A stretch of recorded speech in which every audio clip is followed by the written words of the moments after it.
Good morning to all. आपका पुनः स्वागत है। आज हम जनसंख्या संसाधन जो संबंध है, जो पॉपुलेशन रिसोर्स के मध्य के अंदर जो एक संबंध देखने को मिलता है, उसके ऊपर हम आज चर्चा करेंगे। और किसी भी जनसंख्या के सर्वांगीण विकास के लिए संसाधनों का जो महत्व है वो बहुत महत्वपूर्ण होता है, क्योंकि व्यक्ति जो होता है अपनी सभी आर्थिक जो क्रियाएं होती हैं उनका संचालन इन प्रकृति प्रदत्त संसाधनों के द्वारा ही संपादित करता है। या ये कहें कि मनुष्य के वर्तमान में जो विकास की जो अवस्थाएं जो हम तय कर रहे हैं, या उन आर्थिक विकास के जो मापदंड के आधार पर हम वैश्विक स्तर पर किसी भी देश को विकसित, विकासशील या अविकसित श्रेणी में रखते हैं, उन सब के अंदर जो संसाधन की उपलब्धता है और उन संसाधनों का जो दोहन है किस स्तर पर किया जा रहा है, वो सब चीज़ें बहुत महत्वपूर्ण होती हैं। साथ ही इस जनसंख्या संसाधन जो संबंध है उसमें इन संसाधनों के दोहन में प्रयुक्त जो तकनीक होती है वो तकनीक किस स्तर की है उसका भी बड़ा महत्व होता है। आज हम इन्हीं चीज़ों के ऊपर चर्चा करेंगे। हम जब जनसंख्या संसाधन संबंध की बात करते हैं तो वैश्विक स्तर पर अगर हम इस वैश्विक जनसंख्या या संसाधन की उपलब्धता का अध्ययन करें तो 3 वर्गों में उसको वर्गीकृत कर इस जो जनसंख्या संसाधन के मध्य में जो संबंध देखने को मिलता है उसका हम अध्ययन कर सकते हैं। पहला होता है अनुकूलतम जनसंख्या, दूसरा है ओवर पॉपुलेशन और तीसरा है अंडर पॉपुलेशन। इन चीज़ों का अध्ययन हम यहाँ पर करेंगे। जब हम अनुकूलतम जनसंख्या की बात करते हैं तो ये वो क्षेत्र होते हैं जहाँ पर उपलब्ध जो संसाधन होते हैं उनका उपलब्धता जनसंख्या के आकार के आधार पर पर्याप्त है। साथ ही उन जनसंख्या को आवश्यकताओं को पूर्ति करने के लिए इन संसाधनों के विकास परिष्करण के लिए जो तकनीक की जो उपलब्धता होती है वो भी पर्याप्त यहाँ देखने को मिलती है। यहाँ जब हम परिभाषित स्तर की बात करते हैं तो किसी क्षेत्र में या प्रदेश में रहने वाली जनसंख्या का एक आदर्श स्थिति को ये शो करता है, जहाँ पर उपलब्ध जो संसाधन है वहाँ पर जो तकनीक है, प्रविधि है, या जो सोशल जो सामाजिक जो दशाएं हैं, जहाँ पे प्रति व्यक्ति आय की बात करें, जहाँ पॉवर्टी जो लेवल होता है बहुत कम होता है, जहाँ एम्प्लॉयमेंट जो है उसकी पर्याप्त उपलब्धता होती है, इन सब चीज़ों की स्थितियों को यहाँ पर ध्यान में रखा गया है। सर्वप्रथम 18वीं शताब्दी के अंदर कैंटिलोन्स ने इस वर्ड का सबसे पहले प्रयोग किया, अनुकूलतम जनसंख्या या ऑप्टिमम जो पॉपुलेशन की बात हम करते हैं। और उन्होंने इसको परिभाषित किया कि किसी निश्चित क्षेत्र में उपलब्ध दशाओं के भीतर व्यक्तियों की संख्या को अनुकूलतम जनसंख्या की संख्या दी जाती है, जब वहाँ पर जो रहने वाले जो व्यक्ति हैं उनका जो जीवन स्तर जो होता है वो बहुत बेहतर होता है, उच्चतम जीवन स्तर होता है, उनको सभी तरह के संसाधन सुविधाएं की उपलब्धता सुनिश्चित रहती है। किसी क्षेत्र या प्रदेश में जो व्यक्ति जो रहते हैं उनकी जो वो आदर्श जनसंख्या जो संसाधनों के पूर्ण उपयोग के लिए अनुकूल होती है, या हम ये कहें कि जो उनका लिविंग स्टैंडर्ड है वो काफ़ी उच्चतम होता है, उसको हम अनुकूलतम जनसंख्या की श्रेणी में रखते हैं। यहाँ आर्थिक, सैन्य, सामाजिक जो लक्ष्य होते हैं उनके संबंध में अधिकतम प्रतिफल को उत्पन्न करने की स्थिति हमें देखने को मिलती है। यहाँ कुछ अलग अलग विद्वानों के विचार हैं कि किस स्तर में हम उसको अनुकूलतम जनसंख्या की स्थिति को किस तरह से हम मापते हैं। तो जैसे बोल्डिंग है, उन्होंने ये कहा कि जहाँ उच्च जीवन स्तर होता है, लिविंग स्टैंडर्ड ऊंचा होता है, उसको हम अनुकूलतम जनसंख्या की स्थिति के अंदर रखते हैं। जबकि जो डाल्टन है, डाल्टन के द्वारा जहाँ व्यक्तियों की पर कैपिटा इनकम या प्रति व्यक्ति जो आय होती है वो अधिकतम होती है, उनको यहाँ पर शामिल किया जाता है। जबकि कैर सैंडर्स के द्वारा अधिकतम आर्थिक कल्याण या जो इकोनॉमिक जो वेलफेयर की बात की जाती है उन चीज़ों को यहाँ अनुकूलतम जनसंख्या की श्रेणी में रखा जाता है। अब ये जो अनुकूलतम जनसंख्या है, क्या स्टैंडर्ड्स होते हैं जिसके आधार पे हम उसको अनुकूलतम जनसंख्या की श्रेणी में रखें। यहाँ के जो सकल राष्ट्रीय जो उत्पाद होता है वो बहुत अच्छा होता है। यहाँ रोजगार के जो अवसर होते हैं उनकी उपलब्धता रहती है, उच्च जीवन स्तर की बात करें, संसाधनों के पूर्ण उपयोग की बात करें, जो जनांकीय जो संरचना है, जो इस तरह का स्ट्रक्चर है, उसके अंदर चाहे आप सेक्स रेशियो की बात करें या आपके जो जीवन स्तर की बात कर, जो जीवन प्रत्याशा की बात करें, तो वो सारी जो चीज़ें हैं वो बेहतर रहती हैं। यहाँ का जो एटमॉस्फेयर होता है, वहाँ पर जो प्रदूषण है उसकी संभावनाएं कम होती हैं, या ये कहें एक पर्यावरण और मनुष्य के संबंधों में एक अनुकूलतम दशा यहाँ पर हमें देखने को मिलती है। यहाँ ये जो हम ऑप्टिमम पॉपुलेशन की बात कर रहे हैं, इस डायग्राम के अंदर हम उसी चीज़ को, जो पीक पॉपुलेशन की हमने बात की, इसका मतलब यह होता है कि जो उपलब्ध जनसंख्या है उसके लिए आउटकम के दृष्टिकोण से हम जो रिसोर्सेज हैं वो पर्याप्त मात्रा में वहाँ पर उपलब्ध है। The population has enough resources where none are wasted and all individuals drive. तो यानी सबके पास संसाधनों की उपलब्धता है, संसाधन का जो वेस्टेज है वो नहीं हो रहा है। तो इस तरह की जो स्थितियां होती हैं वो ऑप्टिमम जो पॉपुलेशन की बात करते हैं वहाँ हमें देखने को मिलती है। दूसरे डायग्राम में भी हमने उन्हीं ऑप्टिमम पॉपुलेशन की बात की। The population level eight which the highest economic standard of living is achieved, जहाँ जीवन स्तर के आप मैक्सिमम लेवल को आप प्राप्त कर चुके हो। The available resources are exploited effectively, जो उपलब्ध जो संसाधन हैं उनका आपने आधुनिक परिष्कृत तकनीकों के माध्यम से अधिकतम उपयोग करने की स्थिति में आप आ चुके हैं, तो उसको हम ऑप्टिमम पॉपुलेशन की श्रेणी में रखते हैं। इस चार्ट के अंदर भी उसी चीज़ को दिखाया है। अब बात करते हैं हम अगर अल्प जनसंख्या की बात करें, तो जैसा कि हमने इस डायग्राम में बताया है कि हम पहले जो स्थितियां जो होती हैं वहाँ हमारी जो जनसंख्या होती है, या हम ये कहें कि कुछ जो देश होते हैं वो अंडर पॉपुलेशन होते हैं, यानी वहाँ जनसंख्या का जो आकार है वो छोटा होता है और वहाँ पर जो उपलब्ध जो संसाधन होते हैं वो पर्याप्त मात्रा में उपलब्ध हैं, लेकिन उन संसाधनों को संसाधनों के रूप में परिवर्तित करने की जो तकनीक है उसमें सुधार की आवश्यकताएं अभी भी बची हुई हैं। Increase the population level allow more effective exploitation of the resources, जैसे जैसे जनसंख्या बढ़ती है वहाँ पर जो उपलब्ध जो संसाधन हैं उनका दोहन जो है वो किया जाता है, चाहे वो अवेलेबिलिटी की बात हम, चाहे फूड हो, एनर्जी हो, लैंड की, and lead the high income per capita, और धीरे धीरे वहाँ पर प्रति व्यक्ति आय, जीवन स्तर, उनमें सुधार होने की प्रक्रियाएं शामिल होती हैं। और हम ये कहें कि जो देश जो जैसे जैसे विकास की अवस्थाओं में आगे बढ़ता है वो यहाँ अंडर पॉपुलेशन से वहाँ पर ऑप्टिमम जो पॉपुलेशन की जो स्थितियाँ होती हैं वहाँ पर पहुँचता है।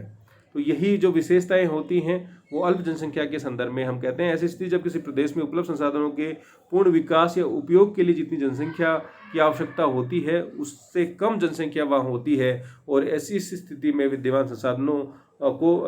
जनसाधन बेरोजगारी वृद्धि किए बिना अपना जीवन स्तर में बिना गिरावट लाए ही वर्तमान में अधिक जनसंख्या के लिए भरण पोषण के लिए सक्षम होते हैं, यानी संसाधन जनसंख्या की तुलना में वहाँ पर अधिक उपलब्ध है। क्लार्क ये कहता है कि अधो जनसंख्या या जो कम जनसंख्या की हम बात करते हैं वहाँ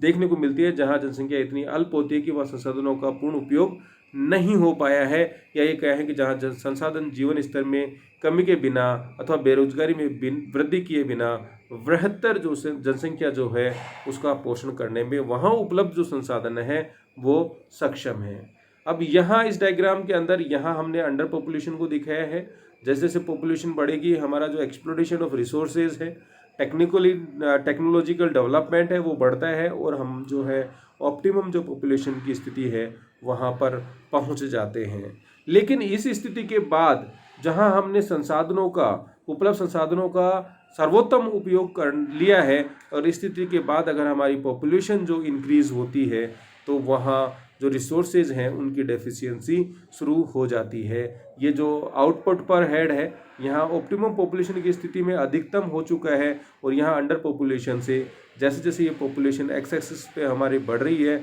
और वाई एक्सिस पे हम जो आउटपुट पर हेड की बात कर रहे हैं वो अंडर पॉपुलेशन से बढ़ते हुए ऑप्टिमम पॉपुलेशन पे मैक्सिमम स्थिति तक पहुंच जाता है। तो ये एक बैलेंस की स्थिति है, मैक्सिमम आउटपुट पर हेड और आपकी जो पॉपुलेशन जो उस रिसोर्सेज के ऊपर डिपेंडेंसी है वो एक बैलेंस स्थिति को यहाँ पर शो कर रहा है। लेकिन जब यहाँ जो ओवर पॉपुलेशन की स्थिति आती है तो यहाँ वापस जो आउटपुट पर हेड है उसमें गिरावट हमें देखने को मिलती है, जैसा कि यहाँ हम इस डायग्राम में देख पा रहे हैं। और यहाँ जो पॉपुलेशन का जो साइज है वो इंक्रीज होता जाता है। तो उस स्थिति के अंदर जनसंख्या के बढ़ने से या जनसंख्या की बढ़ोतरी के सापेक्ष दृष्टिकोण से बात करें, आप रिलेटिवली दृष्टिकोण से बात करें, तो वहाँ पर उपलब्ध संसाधनों की डेफिशिएंसी की स्थिति हमें देखने को मिलती है। तो वहाँ क्या स्थितियाँ पैदा होती हैं उसकी बात हम यहाँ ओवर पॉपुलेशन की बात करें तो increases the population level pass the optimum point, जब वो उसको पास कर जाता है, उससे हम आगे निकल जाते हैं, result in lower standard of living. तो हमारा जो जीवन स्तर है संसाधनों की कमी के कारण, क्योंकि जो उपलब्ध संसाधन है उनका हम सर्वोत्तम ऑप्टिमम पॉपुलेशन की जो स्थिति वहाँ पर उपयोग कर चुके, तो अब एक डेफिशिएंसी शुरू हो जाती है। जो जनसंख्या का जो आकार जो बढ़ रहा है उसके लिए पर्याप्त मात्रा में जो संसाधन होते हैं वो उपलब्ध नहीं होते हैं। तो उस स्थिति के अंदर जो जीवन स्तर जो होता है उसमें गिरावट हमें देखने को मिलती है। Resources are shared among more people, जितने लोगों के पास संसाधन उपलब्ध थे, जनसंख्या जैसे जैसे बढ़ती है तो उस बढ़ती हुई जनसंख्या के साथ जो उपलब्ध जो संसाधन है उसको हमें शेयर करना पड़ेगा। और रिजल्ट क्या होगा, economy standard per capita declines. तो जो आपकी जो प्रति व्यक्ति जो आय है, जो आपकी आर्थिक जो वृद्धि है उसमें धीरे धीरे गिरावट की स्थितियां हमें देखने को मिलती हैं। तो ये यहाँ पर हमने जो ओवर पॉपुलेशन की बात हमने की थी उसकी हमने बात की। अब यहाँ इसी बात को हमने ओवर पॉपुलेशन में बताया है कि जब किसी क्षेत्र में प्राकृतिक संसाधनों के विकास की तुलना में वहाँ जनसंख्या की वृद्धि जो होती है तीव्र होती है, तो उन क्षेत्रों में जो सामान्य जो पोषण की जो क्षमताएं जो होती हैं, जिससे जनसंख्या उस क्षेत्र के सामान्य पोषण क्षमता से, यानी पॉपुलेशन को जो वो पोषण क्षमता देने में जो सक्षम थे रिसोर्सेज, उसकी तुलना में पॉपुलेशन जब ज़्यादा हो जाती है तो जीवन स्तर नीचे गिरने लगता है। और अति जनसंख्या, जनाधिक्य, जनातिरिक्त की संख्या, इस स्थिति को हम दे सकते हैं। इसका रिजल्ट क्या हो सकते हैं कि क्या कारण है कि जब हम ओवर पॉपुलेशन की तरफ चले जाते हैं, जनसंख्या में वृद्धि हो जाए, तेज वृद्धि हो, संसाधनों में डेफिशिएंसी की स्थिति या संसाधनों का अभाव होने लग जाए, श्रम की मांग में कमी होने लग जाए, तो इस तरह की स्थितियां जो हैं अधिक जनसंख्या या जनाधिक्य की जो स्थिति होती है वहाँ हमें देखने को मिलती है। इसकी हम जो पूर्ण जनाधिक्य की बात करें या रिलेटिवली ओवर पॉपुलेशन की बात करें तो वो भी हम अध्ययन यहाँ पर हम करते हैं। जनसंख्या का जो ये हमने ऑप्टिमम जो पॉपुलेशन या ऑप्टिमम पॉपुलेशन रिसोर्स के जो बैलेंस की हम बात की, तो इस अध्ययन का मुख्य जो उद्देश्य है वो वैश्विक स्तर पर जनसंख्या संसाधनों के वितरण का अध्ययन करना, साथ ही जहाँ पर यदि ओवर पॉपुलेशन की स्थितियाँ हैं तो कैसे हम नीतिगत प्रयास करके वहाँ जनसंख्या को कंट्रोल करें, साथ ही जो उपलब्ध जो संसाधन हैं उनका बेहतर सस्टेनेबल यूज किस तरह से करें, उन चीज़ों को अब ध्यान करने के लिए हमें प्रेरित करता है। साथ ही जो अंडर पॉपुलेशन है वहाँ पर ओवर पॉपुलेटेड जो एरियाज़ की जो समस्याएं हैं उनके बारे में वहाँ एक नवाचारों को फैलाने की ज़रूरत है कि कैसे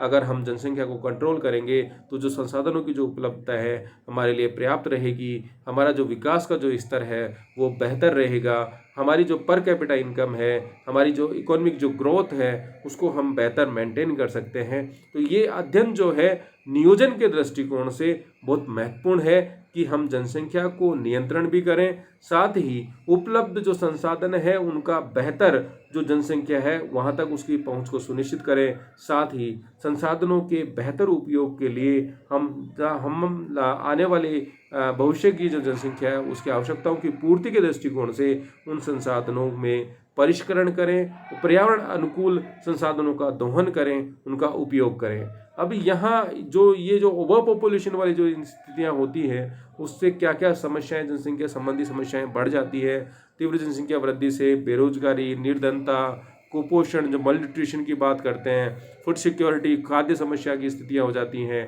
आवास की समस्याएं हैं, आर्थिक विकास जो होता है उसमें बैरियर्स की स्थितियां देखने को मिलती हैं। अल्प जनसंख्या की समस्या, श्रमिक, जहाँ जनसंख्या कम होती है, रिसोर्सेज हैं लेकिन उनका हम दोहन नहीं कर पाते, वहाँ पर एक तो लेबर जो होता है, स्किल्ड लेबर जो होता है उसकी हमें डेफिशिएंसी या कमी देखने को मिलती है। रिजल्ट क्या होता है कि हम संसाधनों का दोहन नहीं कर पाते तो हमारी जो इकोनॉमी की जो ग्रोथ है, आर्थिक विकास की जो दर है वो कम देखने को मिलती है। सिक्योरिटी जो है, सुरक्षात्मक जो समस्याएं हैं वो हमें देखने को मिलती है, और वहाँ पर संसाधनों के बेहतर उपयोग ना होने से, आधारभूत संरचना का विकास ना होने से, बेहतर हेल्थ फैसिलिटीज़ की अवेलेबिलिटी ना होने से जनसंख्या के ऊपर भी नकारात्मक प्रभाव हमें देखने को मिलता है। यहाँ विकसित और विकासशील देशों के जनसंख्या से संबंधित जो समस्याएं हैं उसके अंदर क्या हमें अंतर देखने को मिलता है, उसका हमने यहाँ अध्ययन किया है। एक तुलनात्मक, जो विकसित देश हैं उनसे जनसंख्या के संबंध में वहाँ पर जो है जो नई जो पॉपुलेशन जो ग्रोथ थी वो नेगेटिव उसमें चली गई है, तो वहाँ पे जो वृद्धों की जो जनसंख्या है उसमें धीरे धीरे वृद्धि हो रही है। तो वहाँ पर वहाँ की आर्थिक जो वृद्धि है उसके ऊपर जो डिपेंडेंट जो लोग हैं, जिनको चाहे हेल्थ फैसिलिटीज़ प्रोवाइड कराएं, चाहे उनको पेंशन की सुविधाएं उपलब्ध कराएं, तो वो उनके ऊपर जो खर्चा है वो काफ़ी अधिक हो रहा है। तो एक समस्या यहाँ विकसित देशों में हमें देखने को मिल रही है। उच्च नगरीकरण है, अर्बनाइजेशन बहुत ज़्यादा वहाँ पर हो रहा है, जिसके कारण जो विभिन्न प्रकार की जो समस्याएं जो पर्यावरण से संबंधित हो, सामाजिक समस्याएं हो, इस तरह की जो समस्याएं, सांस्कृतिक सम्मिश्रण से जो समस्याएं पैदा होती हैं वो हो, तो वो और पर्यावरण जो अवनयन की जो समस्याएं हैं वो तेज़ी से वहाँ देखने को मिल रही है। कार्य शक्ति में कमी आ रही है, क्योंकि जो जनसंख्या की जो यूथ जो पॉपुलेशन है उसकी जो आपकी अवेलेबिलिटी है वो धीरे धीरे कम हो रही है। तो विकसित देशों में इस तरह की समस्याएं हमें देखने को मिलती है। विकासशील देशों की बात करें तो यहाँ जनसंख्या वृद्धि तीव्र है, बेरोजगारी, अब जो जनसंख्या बढ़ रही है उसके लिए जो संसाधन है उसकी उपलब्धता काफ़ी कम है, तकनीक का अभाव है, नए रोजगारों का सृजन हम नहीं कर पा रहे हैं क्योंकि हमारे पास पूंजी का अभाव हमें देखने को मिलता है। तो बेरोजगारी में हमें वृद्धि देखने को मिल रही है। खाद्यान्न समस्याएं हैं कि उपलब्ध जो खाद्यान्न है वो बढ़ती जनसंख्या की आवश्यकताओं की पूर्ति नहीं कर पाने की स्थिति में यहाँ पे जो खाद्य जो है उसकी उपलब्धता लोगों तक नहीं पहुँच पा रही है। साथ ही एजुकेशन, हेल्थ फैसिलिटीज़ की जो अवेलेबिलिटी है वो इन विकासशील देशों में हमें कम देखने को मिलती है। तो ये जो ऑप्टिमम जो पॉपुलेशन की बात करें या रिसोर्सेज और पॉपुलेशन का जो हमने ये तुलनात्मक अध्ययन किया, तो ये